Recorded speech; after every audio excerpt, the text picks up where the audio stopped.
So let's go back to our baseball time machine and go back to the year 1923. As the Roaring Twenties brought about a wave of cultural and societal changes, the world of baseball was not exempt. The 1923 Major League Baseball season held against the backdrop of the Jazz Age, which was a remarkable chapter in the history of America's pastime. But before we go into 1923, we have to go back to August 16th of 1920. That date forever changed the way baseballs were used in Major League Baseball. The death of Ray Chapman, a talented shortstop for the Cleveland Indians, sparked a wave of reforms that aimed at ensuring player safety and altering the trajectory of the sport. Ray Chapman's untimely death unfolded during a game between the Cleveland Indians and the New York Yankees. It was a fateful day when a pitch thrown by Yankees pitcher Carl Mays struck Chapman on the left side of the head, so loud that a hard clunk could be heard throughout the stadium. The impact was devastating, and Chapman collapsed on the field. He had succumbed to his injuries the next day, becoming the only player in Major League Baseball history to die from an injury sustained during a game.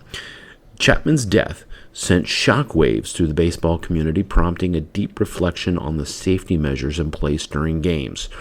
It became clear that changes were necessary to prevent similar tragedies in the future. The incident had prompted immediate discussions about the design and the conditions of baseballs used in Major League Baseball. One of the primary changes that emerged from the Chapman tragedy was a reevaluation of the baseball itself.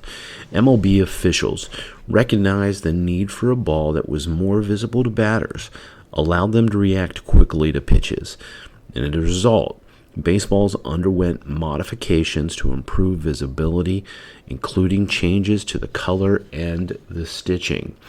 The introduction of a clearer and more visible markings on the baseball helped batters track pitches more effectively, reducing the risk of similar incidents like the one that happened to Chapman. The traditional white baseball was altered to include a distinctive red stitch, enhancing visibility against the background of the playing field. To ensure the integrity of the game and the safety for the players, MLB also implemented stricter regulations regarding the conditions of baseballs. Umpires were given the responsibility of inspecting each ball before it entered play, checking for any irregularities or signs of wear that could compromise player safety. This increased scrutiny aimed to prevent the use of damaged or discolored baseballs that could pose a threat to players on the field. Prior to this, one ball could actually be used for an entire game. In the first inning, the ball might look white, but by the end of the game, the combination of tobacco spit, dirt, and various other ingredients made the ball much more difficult to track by the late innings. But of course, this inherently changed the game. The dead ball era was now over. Pitchers finishing with a season sub-2 ERA was rare, and home runs and offense became more prevalent. So going back to 1923, opening day, 14,000 people came out to watch the Phillies take on the Brooklyn Robins at Ebbets Field on opening day in 1923. This game actually lasted 14 innings and ended up in a 5-5 tie, and to this day is the longest opening game in history. The game started at 3:30, lasted nearly 3 hours, being called due to darkness. The game featured Bill Hubbell for the Phillies and Dutch Ruther of the Robins. 5 pitchers threw for the Phils, while Dutch Ruther pitched the entire game for the Robins, facing 56 batters. The Phils were winning 5-2 after 5.5, but in the bottom of the 6th, Zach Wheat would help the Robins tie it up with 3 runs in the bottom of the 6th. There would be no scoring after that. After the 1922 season, the Giants actually would kick the Yankees out of the Polo Grounds. The result? The house that Ruth built.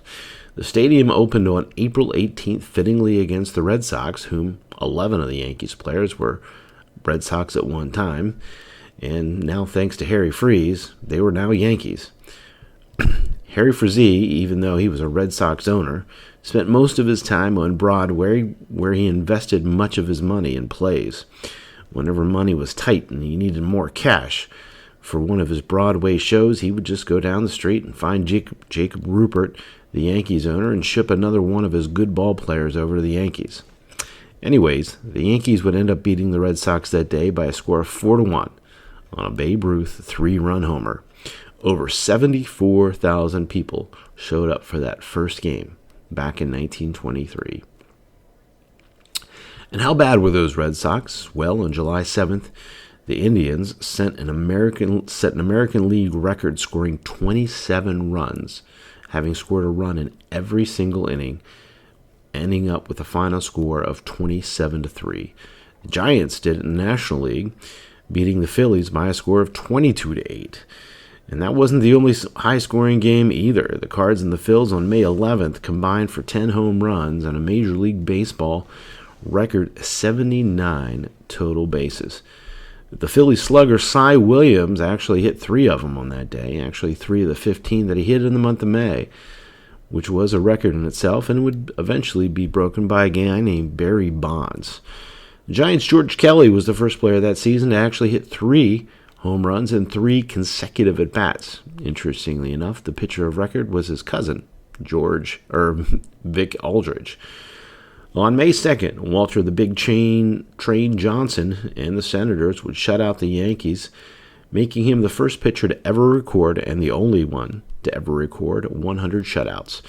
He finished his career with 110.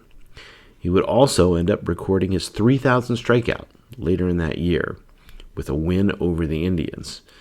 In just his 17th season, at the age of 35, Johnson would finish with a 3.48 ERA, leading the league in Ks with 130. The following year, Johnson would bring his ERA down to 2.72. Speaking of old-timers, at the ripe old age of 36, Ty Cobb ends up passing Honest Wagner with career hits and runs. Cobb would finish his career 5 years later with a total of 4,189 hits and a lifetime .366 average, which is still the best to this date. But of course, the biggest story of 1923 was the New York Yankees and the New York Giants. For the third straight year, the two would square off in the World Series. The Yankees finished with 98 wins and the Giants 95. Interestingly enough, the Yankees just prior to Game 1, had requested that Commissioner Kennesaw Mountain Landis bend the rules a little bit to allow them to bring up a 20-year-old Columbia University stud named Lou Gehrig, who hit nearly 500 in 13 games with the Yankees. The commissioner agreed as long as John McGraw was okay with it. Of course, Mr. McGraw's answer was no. Game 1 would be played in Yankee Stadium with the contest tied up 4-4 in the top of the ninth, when up comes Giants outfielder Casey Stengel. Stengel hit one in the gap and would round the bases with a possible inside the park home shoe as he rounded the bases and stumbling home, scoring the run and winning the game for the Giants. The baseball historians all know the irony here at work was that Stengel would eventually oversee many Yankee championships as their very own skipper. Game 2 ended up going back to the Polo Grounds, but this time it was the Yankees' turn as Herb Pennock would allow only 2 Giants to cross home in a 9-hit complete game performance. The Babe would hit 2 solo shots in the game along with one from Aaron Ward. Game 3 then went back to Yankee Stadium and would once again feature the antics of Casey Stengel. Art Neff of the Giants pitched a complete game shutout. The game was scoreless going into the 7th when Stengel hit a solo shot off a sad Sam Jones. As Stengel jogged the bases, the Yankees fans jeered with displeasure as Stengel thumbed his nose up at him. The commissioner was later quoted as saying, "Stengel can't help being Stengel." The Giants, up 2-1, were on their way for their 3rd straight series over the Yankees, but the Babe had had enough. The Sultan of SWAT reached base 15 times, with 3 of those being solo home runs. The Yankees would win 3 straight to take the series. In the Babe's first 5 World Series appearances, and 3 with the Red Sox, he hit a lowly .182. In the next 25 games that he'd play in the series, he hit .400 with 14 home runs. The Yankees would end up winning 26 more championships over the years after 1923, with Mr. Stengel being responsible for 7 of them as the Yankee skipper. 2023 had its leaders, and of course Roger Hornsby of the St. Louis Cardinals led the National League in hitting with a .384 average after playing only 177 games due to nagging knee injuries, as well as drama on the home front that included an extramarital affair, a fight with Branch Rickey in the locker room, and a season-ending suspension. Hornsby's teammate Jim Bottomley hit a lowly .371. Frankie Frisch, the Fordham Flash of the Giants, led the National League with 223 hits, while Ed Roush won the doubles title with 41, and the 24-year-old Pie Trainer of the Pirates collected 19 triples. Cy Williams of the Phillies wore the home run crown, and Max Carey of the Pirates led the league in stolen bases with 51. Ross Young of the Giants collected 121 runs, while his teammate Irish Musial led the league in RBIs with 125. On the mound, the National League, no one came close to the performance of Rudolph Luke. Havana-born Luke finished the season 27-8 with a 1.93 ERA. His teammate Aparici wasn't far behind with 20 wins and a 2.8 ERA. In 2023, really no one outperformed the Babe. Finished the season with a .393 average, led the American League with runs scored at 151, home runs with 41, RBIs with 130, and 170 walks. In fact, he even stole 17 bases. Harry Heilman of the Tigers led with average hit over 400, and Tris Speaker collected 59 doubles and tied the Babe with RBIs with 130. Pitching in the American League was led by Stan Cavaleski of the Indians. He won his 3rd straight ERA title, coming in with a 2.76 ERA. That rounds out 1923.